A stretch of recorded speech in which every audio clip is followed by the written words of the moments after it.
En nous intéressant à l'univers dans lequel nous vivons, nous découvrons qu'il existe 250 milliards de galaxies, qui chacune d'entre elles compte environ 300 milliards d'étoiles. Chaque élément de ces magnifiques systèmes obéit à des lois et à un ordre particulier.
La Terre n'occupe qu'une minuscule partie de ce vaste univers. Elle est elle-même régie par un système incomparable qui possède des équilibres parfaits et extrêmement délicats. Contrairement aux autres planètes, son atmosphère et sa surface sont viables.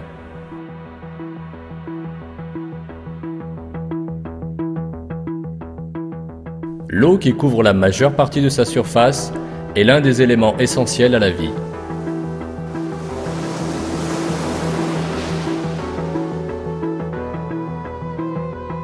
Les températures, les propriétés orbitales et la nature du sol, tout démontre que la Terre a été conçue pour recevoir la vie. Notre planète abrite une vie incroyablement complexe et complète. Des millions d'espèces animales et végétales coexistent en parfaite harmonie, au point de survivre de manière totalement autonome.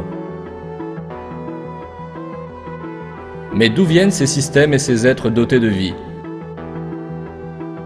En examinant la vie sur Terre, on peut clairement voir que chaque être vivant est pourvu de systèmes complexes, lui permettant de jouer un rôle dans le système global, et qu'il les utilise de la façon la plus performante. Pour que la vie puisse être ainsi planifiée, conçue et organisée, elle a nécessairement un créateur.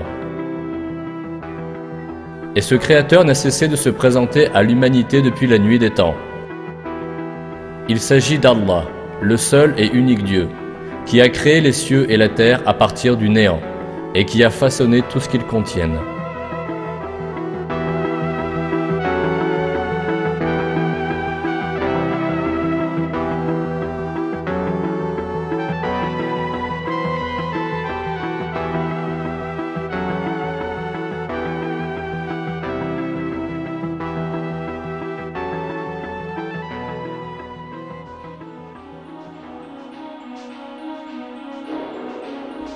La théorie de l'évolution, qui est née au XIXe siècle, nie le fait évident de la création.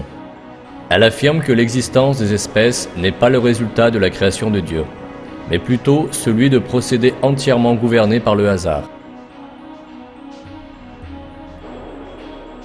Le fondateur de cette théorie, Charles Darwin, était un naturaliste amateur.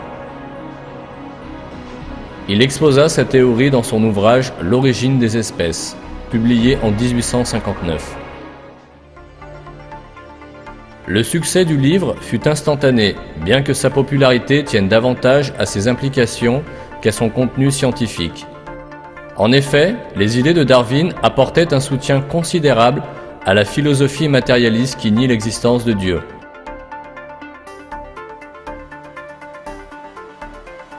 Karl Marx, le fondateur du matérialisme dialectal, dédia son livre Le Capital à Darwin, à Charles Darwin, de la part d'un admirateur dévoué.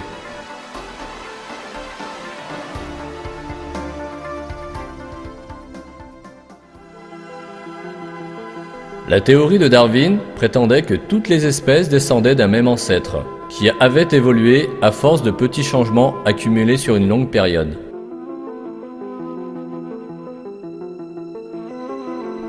Darwin n'apporta pas de preuves solides à ce qu'il avançait. Il reconnaissait d'ailleurs lui-même les faits qui invalidaient sa théorie dans le chapitre intitulé « Les difficultés de la théorie ».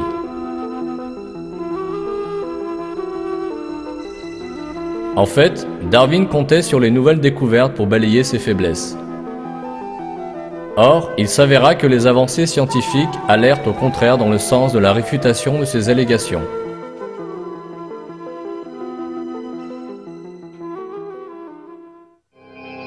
Darwin suggéra que toutes les espèces avaient évolué successivement à partir d'un même ancêtre. Mais alors, comment le premier être vivant est-il apparu? Darwin n'évoqua pas du tout la question dans son ouvrage. En réalité, il n'était même pas conscient que reposait là une des faiblesses de sa théorie. En raison des connaissances scientifiques primaires de l'époque, on supposait que la vie reposait sur une structure très simple. En effet, d'après la théorie de la génération spontanée, très populaire au Moyen-Âge, la vie pouvait naître à partir de matière inerte. On pensait alors que les grenouilles naissaient de la boue et les insectes de la moisissure des aliments.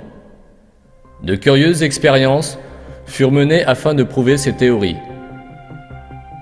Des scientifiques déposaient par exemple une poignée de blé sur un chiffon et s'attendaient à voir des souris sortir des grains. On se servit de l'exemple des vers sur la viande afin de prouver que la vie pouvait naître d'une matière inerte.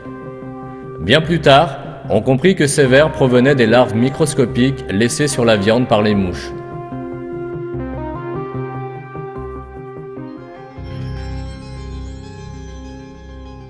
À l'époque de Darwin, on était persuadé que les microbes pouvaient facilement émaner de matière inerte. 5 ans après la publication de L'origine des espèces, le célèbre biologiste français Louis Pasteur réfuta scientifiquement les mythes de l'évolution. Après de nombreuses études et recherches, Pasteur aboutit à la conclusion suivante. La matière peut-elle s'organiser seule? Non. Aujourd'hui, on ne connaît pas de circonstances à partir desquelles on puisse affirmer que des êtres microscopiques sont apparus en leur état sans parents.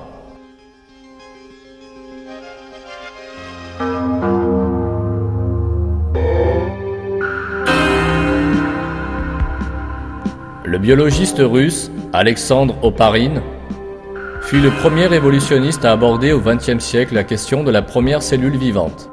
Son approche visait à expliquer comment la première cellule vivante, le soi-disant ancêtre commun à tous les êtres vivants de la théorie de l'évolution, avait pu apparaître. Dans les années 30, Oparin formula un certain nombre de théories qui intégraient la notion de hasard dans son explication de la naissance de la première cellule vivante. Mais ses efforts aboutirent à un échec et il confessa « Malheureusement, l'origine de la cellule reste l'aspect le plus trouble de toute la théorie de l'évolution. »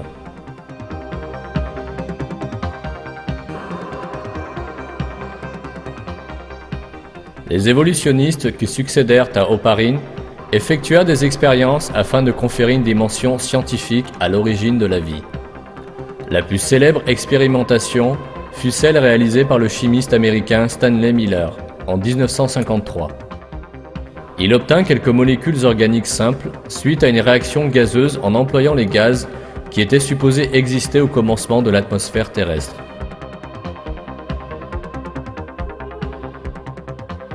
À l'époque, cette expérience avait valeur de preuve pour les évolutionnistes. Des expériences ultérieures démontrèrent que les gaz utilisés lors de l'expérience étaient très différents de ceux qui existaient durant les premières ères.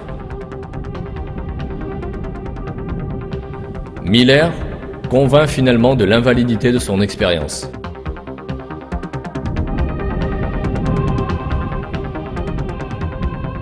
Toutes les tentatives qu'ont fait les évolutionnistes au XXe siècle pour prouver l'origine de la vie se sont soldées par des échecs. Jeffrey Bada, professeur de géochimie et partisan de la théorie de l'évolution, admet dans le numéro de février 1998 de Earth, l'un des principaux périodiques de la presse évolutionniste. Aujourd'hui, à la limite du XXIe siècle, nous n'avons toujours pas résolu le problème soulevé au début du XXe siècle. Comment la vie a-t-elle commencé sur Terre ?